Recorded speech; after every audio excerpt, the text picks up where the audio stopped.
Assalamualaikum warahmatullahi wabarakatuh. Alhamdulillahirabbil alamin wa bihi nasta'in wa ala umurid dunya waddin.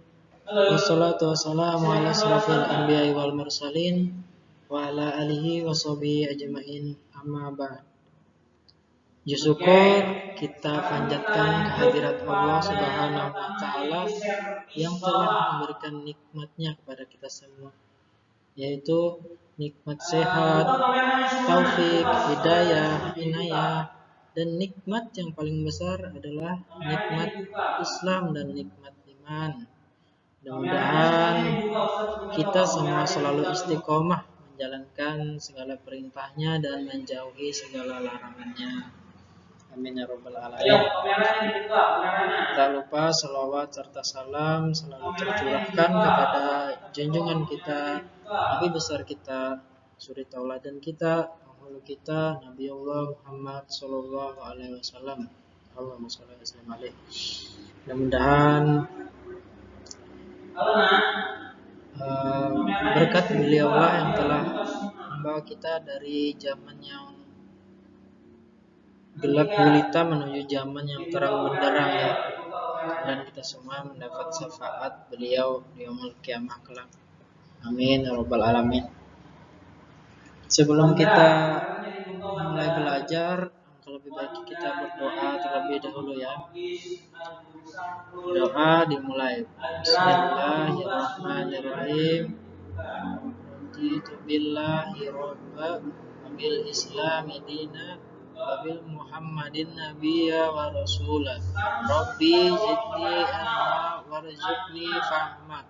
Rabbana atina fid dunya hasanah wa fil akhirati hasanah wa qina adzabannar.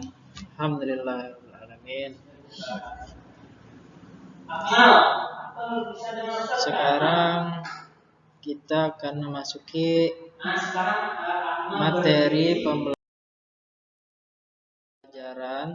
tentang teks laporan percobaan pada bab 1 ya.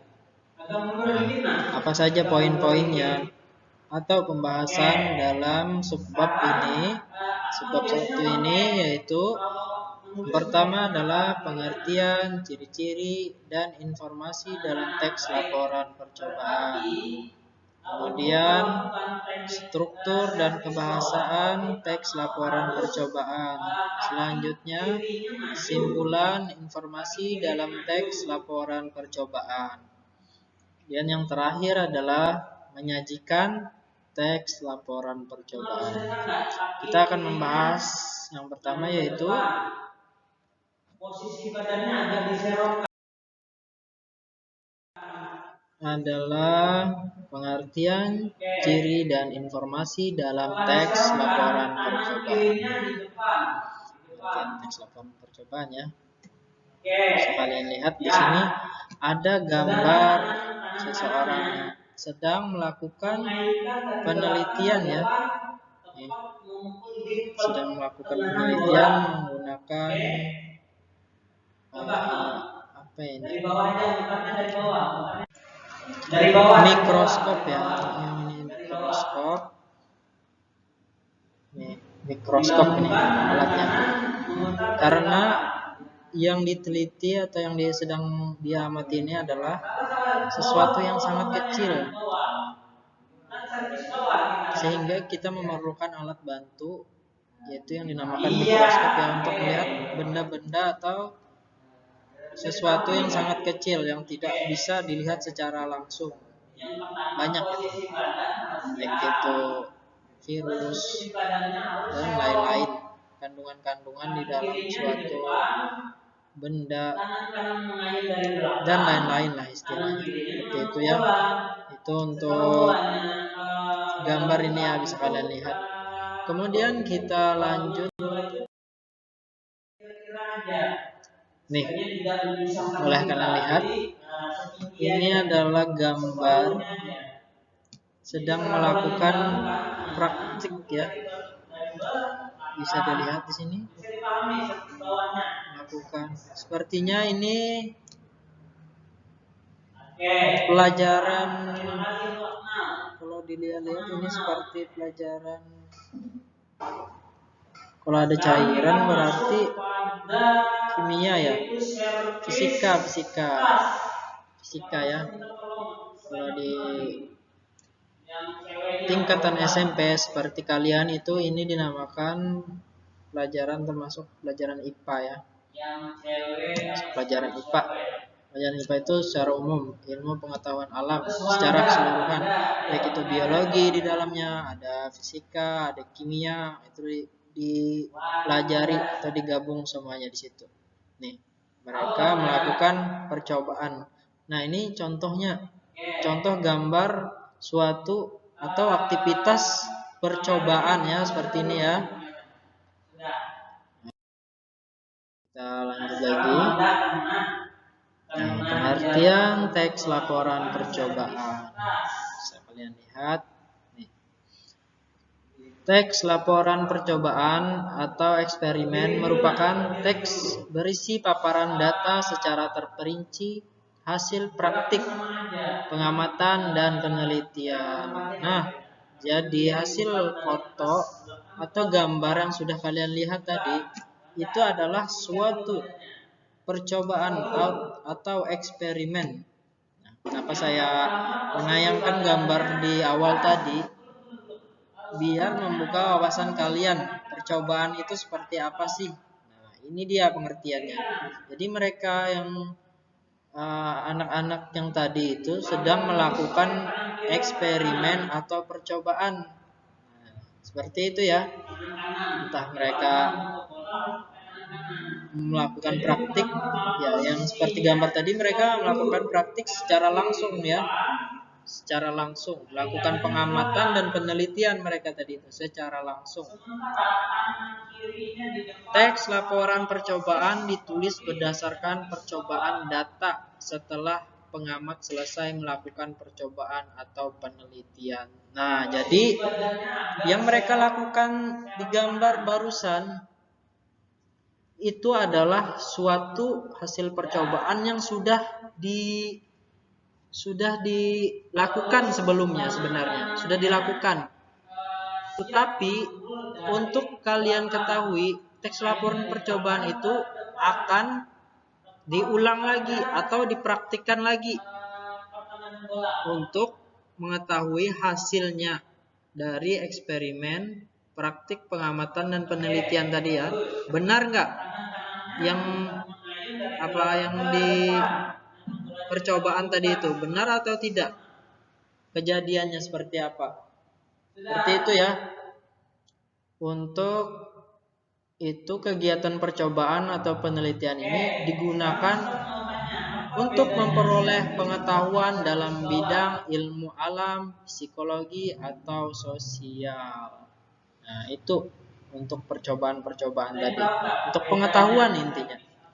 Pengetahuan dari hasil percobaan kalian tadi itu adalah suatu pengetahuan, maupun pengetahuan baik dan buruk, itu untuk kita pelajari biar nantinya berguna untuk kehidupan kita. Itu maksudnya ya, sebagai ilmu pengetahuan itu seperti itu. Dari hasil praktik yang kalian lakukan, misalnya melakukan kesalahan, itu jangan masuk ke hati atau menyalahkan diri, jangan. Dari hasil kesalahan yang kalian lakukan itu akan membuat kalian ke depannya itu menjadi lebih baik. Nah, seperti itu. Sesuatu pengalaman itu adalah ilmu yang sangat berharga, itulah intinya. Itu dari hasil percobaan tadi ya. Jadi apabila kita merasa gagal, kita jangan patah semangat, itu intinya. Kita selalu berikhtiar, gitu ya. Nah, kita lanjut lagi dalam ciri-cirinya. Mudah-mudahan untuk pengertian tadi bisa dipahami ya. Mudah-mudahan. Amin. Sekarang kita masuki ke ciri-ciri teks laporan percobaan. Nah, apa aja ciri-cirinya? Bisa kalian lihat di sini di layar. Yang pertama, ciri-cirinya teks laporan percobaan disusun berdasarkan hasil percobaan, pengamatan atau penelitian disertai pemecahannya. Nah, jadi teks laporan percobaan itu berdasarkan hasil dari percobaan yang kalian lakukan, yang kalian amati, yang kalian teliti, disertai dengan pemecahannya itu ya. Untuk teks laporan percobaan seperti itu. Kemudian yang kedua, ciri-cirinya pembahasan masalah teks laporan percobaan dikemukakan secara objektif sesuai realitas atau fakta dan kebenarannya dapat diuji. Jadi pembahasan masalah teks laporan percobaan itu, teks laporan percobaan tidak semata-mata hanya melakukan kegiatan percobaan hanya sekedar bermain-main atau bersenang-senang, tidak ya. Tetapi dimukakan secara objektif sesuai realitas atau fakta, kebenarannya. Itu benar adanya yang kalian lakukan percobaan itu, hingga kebenarannya itu dapat diuji. Nah, dari hasil teks laporan percobaan itu dimasukkan ke buku pembelajaran kalian di IPA tersebut. Nah, jadi pembelajaran di IPA itu sudah dilakukan hasil percobaannya, sehingga untuk melakukan suatu praktik itu pasti ada hasilnya, gitu ya. Dan untuk pembelajaran itu pada intinya. Kemudian selanjutnya ini yang ketiga, ciri-cirinya teks laporan percobaan disusun berdasarkan struktur isi teks secara runtut dan sistematik. Ya. Nah, sistematik itu apa sih? Sistematik itu secara teratur. Jadi menyusun teks laporan percobaan itu secara runtut, gitu ya, secara runtut. Nanti kita akan belajar apa-apa saja cara menyusunnya. Struktur teks laporan percobaan itu seperti apa, nanti ada kita belajar setelah ini ya. Jadi tidak kesana kemari, intinya runtut dari judul hingga simpulan hasil teks percobaan tersebut, nanti seperti itu ya, nanti akan kita pelajari. Kemudian yang keempat, ciri-cirinya yang keempat yaitu teks laporan percobaan menggunakan bahasa ilmiah baku. Nah, jadi bahasa-bahasanya itu bahasa ilmiah ya, bahasa yang baku, tidak menggunakan bahasa-bahasa daerah, bahasa-bahasa yang kalian bisa, tapi menggunakan bahasa Indonesia yang baik dan benar, itu bahasa baku. Kemudian jelas, bahasanya harus jelas, komunikatif atau mudah dipahami, itu bahasanya ya. Komunikatif dan logis sehingga tidak terbuka kemungkinan adanya ambiguitas. Nah, ambiguitas itu adalah sesuatu yang bermakna lebih dari satu. Maknanya lebih dari satu. Jadi tidak seperti ketaksaan ini, makna lebih dari satu, kabur atau meragukan. Jadi kata-katanya itu harus jelas, itulah intinya. Ambiguitas itu makna lebih dari satu. Makna lebih dari satu itu contohnya dalam satu kata itu orang tua contohnya. Kalian bisa menafsirkan orang tua itu kan banyak tuh, orang tua laki-laki atau orang tua perempuan. Nah, umurnya kisaran berapa itu kita tidak tahu, itu orang tua ya. Tetapi yang lebih tepat itu ambiguitas itu orang tua itu kita tidak tahu artinya. Misalnya orang tuanya laki-laki atau perempuan sih, atau dua-duanya. Nah, itu bermakna lebih dari satu atau bermakna ganda, itu seperti itu ya. Kita tidak bisa menebak yang mana yang benar, seperti itu. Jadi harus logis, ataupun tidak terbuka kemungkinan adanya ini kerancuan. Apa itu kerancuan? Kerancuan itu tidak. Oh, ini salah ya. Maaf. Ini salah ya. Saya cari dulu deh. Salah ini. Maaf, ini salah. Rancu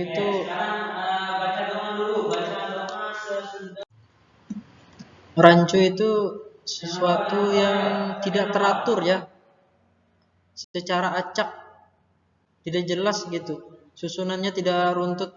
Nah, jadi teks laporan percobaan itu tidak seperti itu. Ini salah ya definisinya, lupa saya perbaiki, dan saya perbaiki lagi. Kemudian yang selanjutnya adalah teks laporan percobaan ditulis dengan data lengkap sebagai pendukung laporan. Nah, data-datanya itu harus lengkap, baik itu dari segi alat dan lain-lain sebagainya, dari segi teori segala. Kemudian kita lanjut, teks laporan percobaan dibuat menarik dan interaktif. Nah, interaktif itu saling melakukan aksi atau melakukan kegiatan. Jadi dalam teks laporan percobaan itu tidak hanya membaca, tetapi di situ ada suatu kegiatan-kegiatan untuk melakukan atau mempraktikkan sesuatu yang ingin kita lakukan. Nah, jadi seperti itu ya, interaktif itu. Kemudian yang terakhir, teks laporan percobaan menuntaskan masalah-masalah yang dimunculkan secara terperinci dan lengkap. Nah, jadi teks laporan percobaan itu, misalnya ada masalah di dalam teks laporan percobaan itu, bagaimana kita bisa mengatasinya dan menyimpulkannya. Maka akan kita peroleh yang namanya simpulan atau informasi yang kita dapat. Itulah dari ciri-ciri teks laporan percobaan. Mudah-mudahan bisa dipahami ya sampai di sini. Kemudian kita lanjut.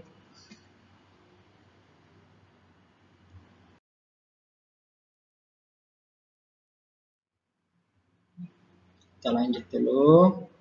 Nah, ini dia. Informasi dalam teks laporan percobaan. Apa aja informasinya? Ini dia. Informasi. Untuk memperoleh informasi dalam teks laporan percobaan itu ada pertanyaan-pertanyaan untuk menjawab dari hasil percobaan tersebut. Nah, ini dia. Bisa kalian lihat. Ada pertanyaan-pertanyaan di sini. Apa, di mana, kapan, siapa, mengapa, dan yang terakhir bagaimana. Atau yang bahasa Inggrisnya bisa kalian lihat dari sini. What, where, when, who, why, dan how. Atau di dalam bahasa Indonesia bisa kalian singkat. Nah, ini dia. Adik Simba. Apa, di mana, kapan, siapa, mengapa, dan bagaimana. Ini untuk mempermudah kalian mengingat ya. Adik Simba. Untuk pertanyaan apa? Apa itu pertanyaan yang bisa menyangkut dengan judul topik atau objek percobaan, apa saja alatnya, apa saja bahan, dan apa saja atau simpulan hasilnya. Itu ya untuk pertanyaan apa ini, pertanyaan what.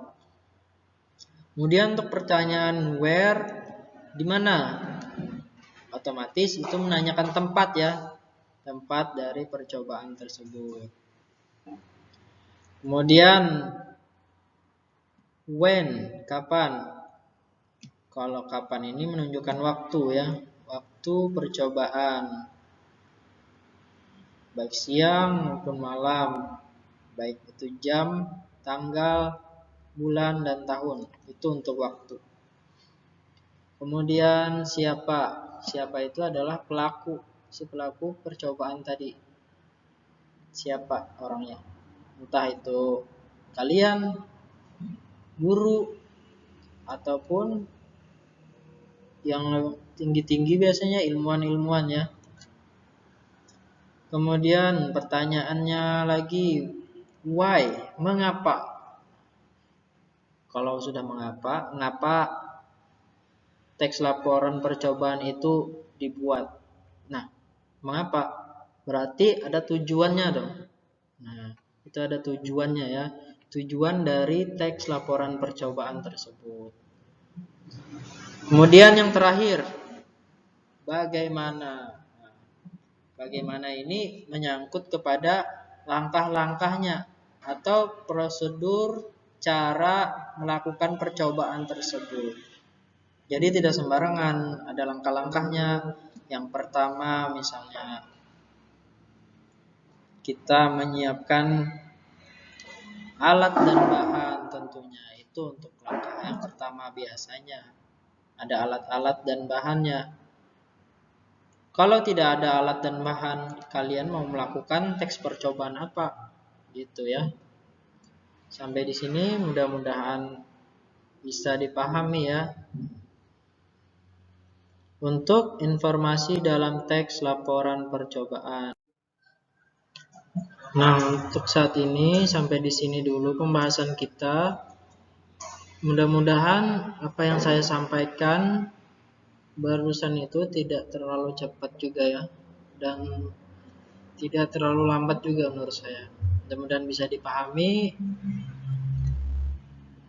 Atas segala kekurangannya saya mohon maaf. Untuk segala kelebihannya itu hanya milik Allah Subhanahu wa taala semata.